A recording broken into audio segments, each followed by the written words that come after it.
अब हाल ही में वो देश में कांड हो गई बा, कोनो पंडिताइन के पिसाब बड़ा शुद्ध बा।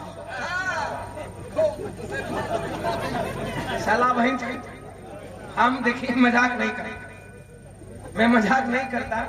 अब बहन तक गौमूत्र सुधरल हो, अब जान लो जा कि पंडिताई सब कर नहीं। ये बात हमारी बहुत दूर तक पहुंचेगी। वो जौन पंडिताइन का पिसाब से कथावाचक भागवत गीता जो पढ़ा करते थे, भागवत पढ़ा करते थे, कथावाचक शुद्ध हुए हैं। हमारा यादव समाज यहाँ बैठा है, मैं चाहूंगा कि थोड़ा आप लोग अपनी उपस्थिति दर्ज करें। हम अपने सभी यादव भाइयों से मैं चाहूंगा कि एक बार हाथ उठाएंगे, प्यार से हाथ उठाएंगे। लजाते रहो, लजाही में तो यहाँ तक पहुंच गए। आइए देखिए, धन्यवाद। जो हमारे भाई बहुत आप लोग हमें प्यार दुलार देते हैं, हमेशा मैं इस बहुजन समाज के हक की बात करता हूँ। साहब अखिलेश जी की कुर्सी धोई गई थी, मजाक लग रहा था ना? अरे बाबा, हमको आपको उसी टाइम समझ जाना चाहिए था। जानते हैं जमाने में 2 ही लोगों की कुर्सियां धोई गई हैं। जमाने में 2 लोगों की कुर्सियां धोई गई। आजादी से पहले जब बाबा साहब डॉक्टर बी आर अम्बेडकर की नौकरी लगती है महाराज गायकवाड़ साहब के यहाँ, तो वहां कार्यालय में जब एंट्री होती है, कार्यालय से बाहर जाते हैं तो बाबा साहब डॉक्टर बी आर अम्बेडकर की कुर्सी, जो सर्वोच्च पद की कुर्सी थी, अरे बाबा, उसे इन्हीं मनवादियों ने धोया और उस कुर्सी पे गौमूत्र का छिड़काव किया। और आजादी के बाद, ध्यान से सुनिए, मैं स्पेशल यादव भाइयों के लिए बोल रहा हूं, आजाद भारत में जहां आप संविधान से अपना हक खा सकते हैं, हक ले सकते हैं, आजादी से पहले जब हम आजाद नहीं थे, बाबा साहब डॉक्टर बी आर अम्बेडकर की कुर्सी धोई गई। और आजादी के बाद उत्तर प्रदेश के पूर्व मुख्यमंत्री अखिलेश यादव की कुर्सी धोई गई।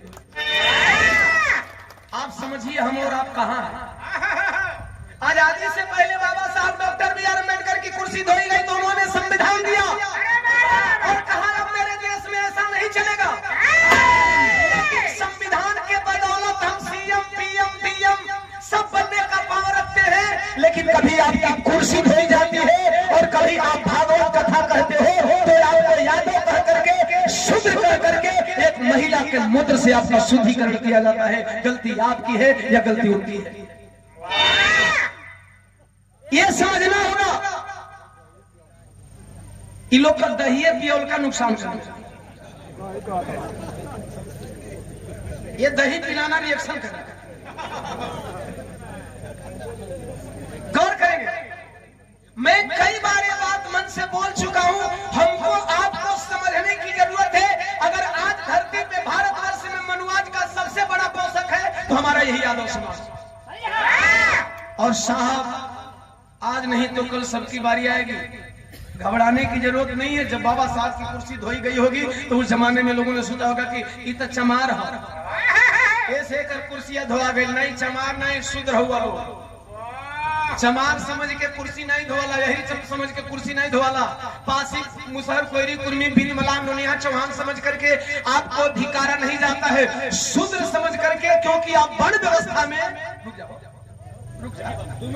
देखा हम बतियावत है ना, तब पैसा वैसा लिया के बैठ गए। ठीक, पैसा से बतिया भुलाते गए। हाँ, वर्ण व्यवस्था के आप चौथे वर्ण में आते हो, इसलिए आपकी कुर्सी धोई जाती है, आपका शुद्धिकरण किया जाता है।